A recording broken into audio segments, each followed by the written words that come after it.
Hello, everyone, and welcome to another Powersports Dealer Showcase Session. Dave McMahon here. Glad you're spending some time with us today. And I am thrilled to be joined by my friend Trey Sralla. Trey has been part of the industry, man, going back for decades upon decades.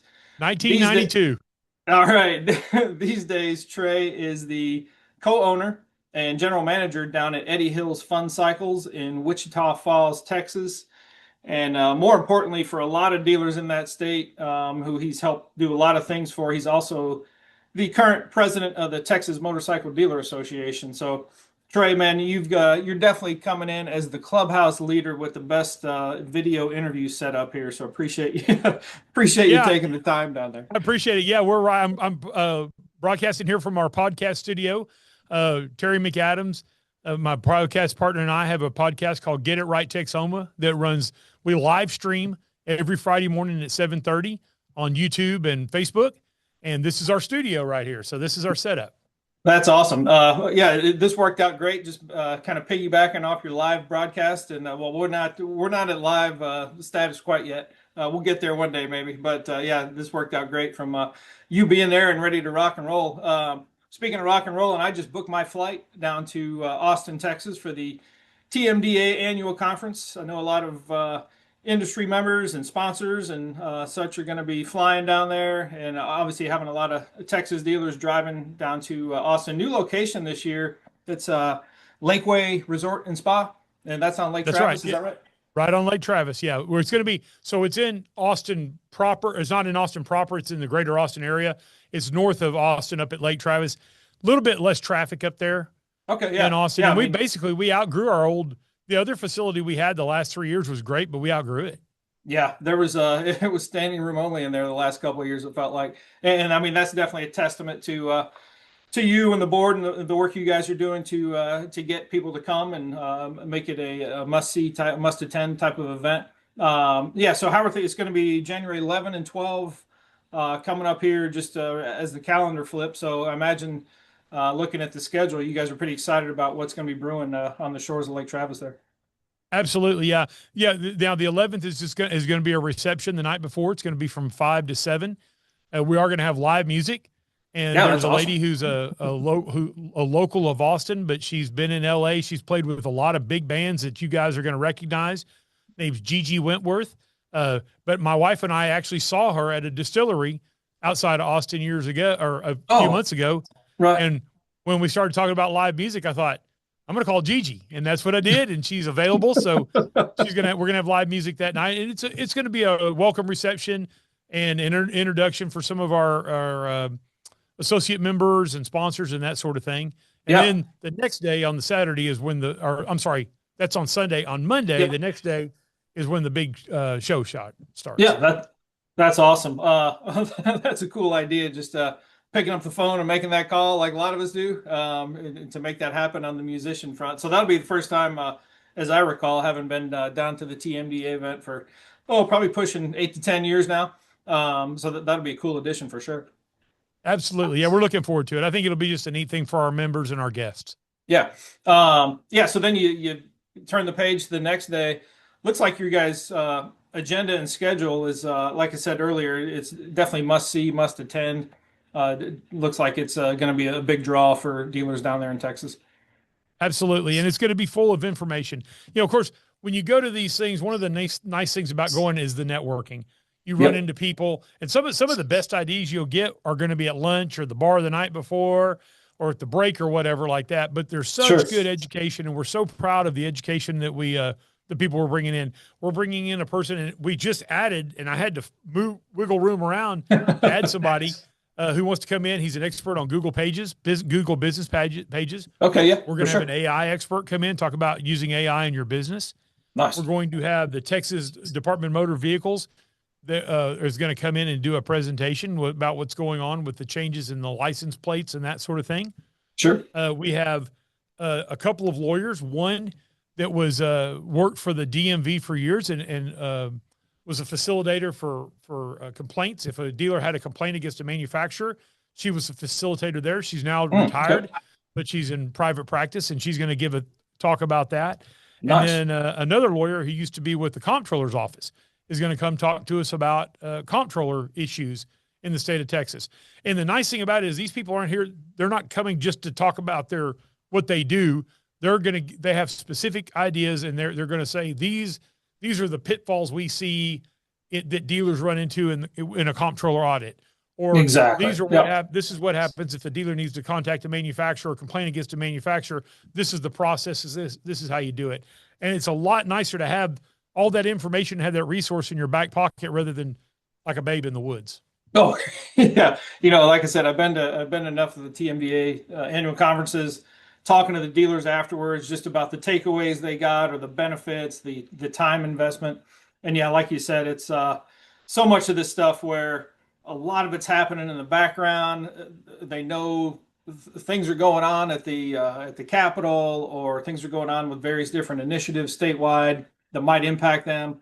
And then these 2 days really allow them to get a grasp of what's really happening that could really affect their business. Also, and absolutely, I totally agree. And our keynote speaker this year is actually an economist. It's Jerry Robinson, and he's an economist, and he's going to focus on Texas business and the Texas economy. Nice. I tell you, stuff like that, when you're trying to plan your business, especially like I always tell our folks, we're in the need business, we're in the want business, not the need business. Right. No, everybody wants stuff, but they don't necessarily need it. Then we're looking for disposable income. I mean, we do have some farmers and ranchers and oil field people that use it for their applications, but there's still alternatives. They have trucks, they have other things they can use. Yep. So we need to know how the economy is going, or what the future holds with the economy as best as we can tell, to know how to plan our businesses. Yeah. I mean, like I said, some of the dealers, especially the ones who come I like talking to the guys who've come for the first time. I mean, they just are kind of eyes wide open about, wow, I didn't realize that the TMDA was doing so much for us on the back end, that we, a lot of stuff that's behind the scenes a little bit, or that the dealer may not know about. But yeah, you guys do it right down there. That's why I love going attending every year, and looking forward to checking out the new spot on the shores of Lake Travis again. Getting in a little bit into just the shop, and kind of how, you said you've been at this thing for a handful of years now. I know you've got a great story just about your entry into the Powersports dealership space. If you don't mind dialing it back a few years, and just describing how you remember your entry into the Powersports space. Yeah, it was kind of I needed a job. I needed another job. That's always a good way to get it. Yeah, I was in college. I was a sophomore in college, and I was unexpectedly had become a dad, and I had one part-time job, and I needed another one. And my mother was a nurse, and worked with a nurse whose husband had worked at Eddie Hill's Fun Cycle since the 70s. Okay. And was a mechanic. They needed a shop helper. And so I went and interviewed, and I did have a background. I'd ridden motorcycles a little bit growing up, but I was mostly into hot rod cars. So I had a mechanical background, but it was more on the car side. Sure. So they hired me part-time, and basically the joke that Steve Littlefield, who was the boss at the time, was Eddie's partner, hired me, and he'll tell people that and he's told this at the TMDA actually, that he hired me because I was the forklift. And we didn't have a forklift, and I was 20 years old and had a really strong back, and was dumb and would lift anything I was told. So that's kind of was my in, and started working there, and then kind of learned the parts department, and started realizing that I liked doing that more than I liked my other job. So on my own, I started going at my lunchtime. I go up there and watch at the parts counter and learn how to do the parts. And at some point at the end of that year, instead of laying me off like I was told was going to happen, they came and said, "Hey, would you mind quitting your other part-time job and coming here full time?" That's and this, fantastic. like I said, it was in 1992. I was 20 years old. Yep. And I just turned 21, I guess, at that time. And so I told him, I said, I want to finish college. So we worked it out to where I did school. It took me an extra couple of years longer to do school, because I did school and I've worked full time, and I'd take classes at night or at lunch and that sort of thing. That's awesome. So that's kind of how it worked. And I just kind of, over the years, by fortunes and work, a lot of it work ethic, moved up through the ranks, and I'd say most of it's work ethic. I tell people all the time, you might be better looking than me, you might be smarter than me, You might have more talent than me, but I don't think you're going to outwork me. And that's just been my end. I'm first generation. Seriously, I'm first generation off the farm. Both of my parents, I grew up in town, but I cowboyed when I was a kid. I had horses, and I was out in the country a lot. But both of my parents grew up in large families on farms in Central Texas, farmers. Got it. And you can't get more work ethic than that. And so when I had those two parents, there was no way in hell that I was going to be lazy. So that's awesome. So fast forward, kind of was fortunate enough to land where I was and kind of work my way up through the ranks and learn the whole business. And that was kind of the nice thing about starting at the bottom. You learn everything, right? And have literally done every job in the business. And then you kind of get up to the point where it's like you either got to become a GM or you've got to move on somewhere, and that's what happened. Yep. So yeah, that's awesome. And then, man, I know it's just been in the last handful of years now, so you've been GM forever, but recently became a co-owner and got involved with Eddie's ownership. About 15 years ago. Yeah, that's been about 15 years ago. Yeah, with Steve Littlefield, who I mentioned before, left. He and Eddie were partners, and Steve wanted to go out on his own, and he did, and of course started a very successful business in Georgetown, Texas, down by Austin, Central Texas Powersports. Yep. And so Steve was kind of my mentor in the business. He's the one who hired me, and he kind of was my mentor as I was learning the ropes. Sure. As, was in sales and parts and management and that sort of thing. Yeah. And then when he left, then that's when I became general manager and co-owner shortly thereafter. Yeah. Okay, cool. The other thing, speaking of Steve, and hopefully we'll be looking forward to see him here next month. The cool thing about the TMDA that you brought up is that, the mentorship, there's so many of you guys where you have a similar story where it's one of these, and I think the TMDA even honors them as a legacy or legacy members. Legacy members, yeah. Yes. And there's, I feel like half dozen, 8, 10 anyway, that have really put a lot of you guys on the right path. I don't see that in other associations, or if they are, they don't gather once a year like you guys do. How valuable or important is that just to, young guys coming up in the association? It's crucial. And I'm glad you pointed that out, David. You will learn. You can go do it every day, and you're in the walls of your dealership. And what happens is you get so focused, and we all do this. We get so focused on what's going on in our day to day, and you're putting out fires constantly. Ed Lemko, many years ago, used to call it the swirl. You're in the swirl. Sure. You can get outside of that swirl, but you can be focused on your business, but you're not in the swirl on the day to day. And you hear from other people, and you realize other people have the same challenges you have. There's not anybody that I know of that says, "Oh, we've got plenty of mechanics. We don't need any more qualified mechanics." So everybody has the same challenges that you do. We all have the same similar customers and that sort of thing. And what happens is these people become valuable resources. You get to know them and you befriend them, and you realize that all of them just came from where you did. They started at the bottom, or they did whatever, and they had mentors. And you get phone numbers, and that way you can call them, and you can run into problems, and all of a sudden you could go, "Hey, I'm going to call Wade Hoke out there at Family Powersports." And Wade owns several dealerships and has been in the business a long time. And Wade, we're going to get tax audit. Can you give me a little information on that? Or Mark Sheffield over at Woods Fun Center. And you meet those people, and you get some advice, and you basically kind of get free advice from people who have been there and done it. Right. And it's cool to see too. You got those legacy guys, and now folks like the names you brought up here. And I feel like, even having talked to some of the some of the younger dealers coming in, now they're turning to you guys a little bit in the same fashion. Yeah, we're kind of turned to the old guys. That's right. Yeah. You have turned into the old guys. One thing I wanted to bring up, if I can get you back to your when you're talking about it as a young guy, this first time I've ever heard the term as a verb. You said you cowboyed back in the day as a little guy. So what was it? What's that all about? Or how does when you said you cowboyed, what does that mean? I worked cattle. I worked cattle. I had a horse. I started when I was 13 years old. Okay. And I had a horse, and I would go out and it's called day work for people that aren't familiar with it. Right. And you go cowboy. you go out, you rope cattle, you work cattle. A lot of times it's putting cattle in pens. Okay. Brand.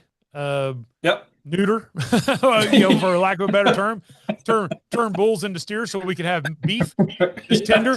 But yeah, I did that for several years, and then also broke horses as well when I was in high school. So that was kind of my thing. That's awesome. That was the first time I've heard that term as a verb, and very interesting to learn more about it. So appreciate that. One thing that we are both familiar with from a dealership standpoint is just the challenges and the day-to-day hurdles that come upon. When you look back to we're wrapping up 25 now. You look at Eddie Hill's Fun Cycles in Wichita Falls. What are a couple of the success stories that you can hit on for 2025 that kind of maybe you guys went above and beyond in a certain area that makes you proud of how things went for this year? Well, our service department is really rock and rolling. We have not been out of work in service for probably a decade now.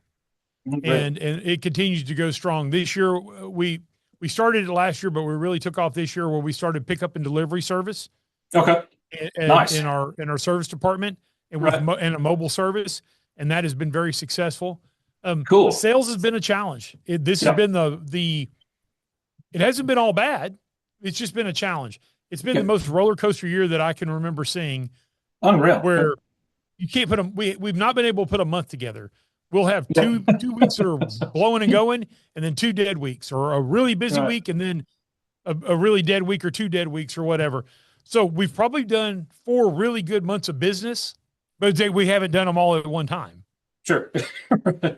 And when you look back to going back to the service department, that idea of the mobile service, how did you think about that for a year or two, or what was the impetus that said, okay, we got to pull the trigger on this? It was probably about a year in the making that I was thinking about that. Just like many stores, or most Powersports dealerships, we have a preferred service program, platinum service program, whatever people call it by different names. Sure. And where customers at our store, customers make appointments and we get them in and out the same day. Well, I started thinking, let's look at maybe a pickup and delivery service, because people are busy. And since we're about 80% ag or off-road, sure, side-by-sides and four-wheelers. It's not going and sending somebody out working on their motorcycle. It's mostly side-by-sides and four-wheelers that we're doing.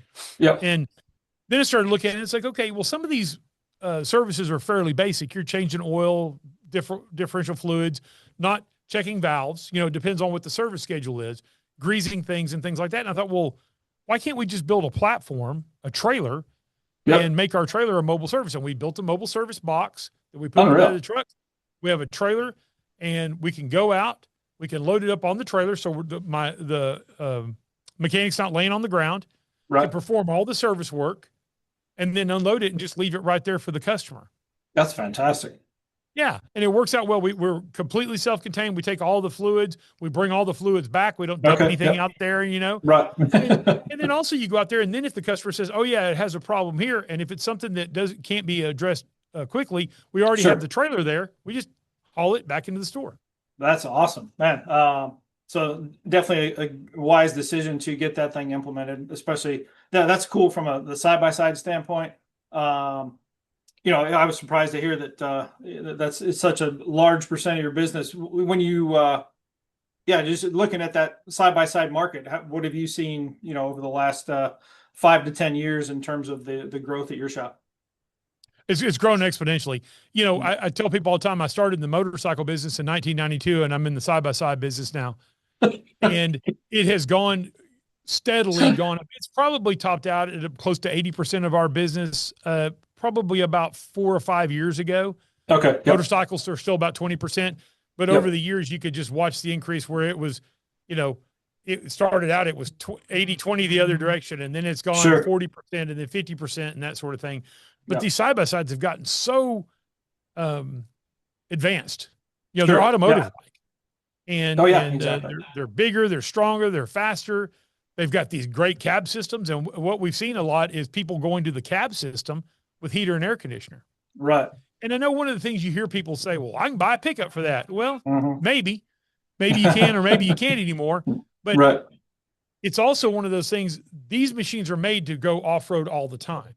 So Exactly. Yeah. yes, you might be able to buy you a King Ranch F350 pickup out there for $120,000, but you're going to beat the heck out of that thing going out across the pasture all day, every day. Right. Whereas the side by side, yeah, you may put $35,000 into it, but you can use that as a tool all day, every day, and you're just not going to beat it to death.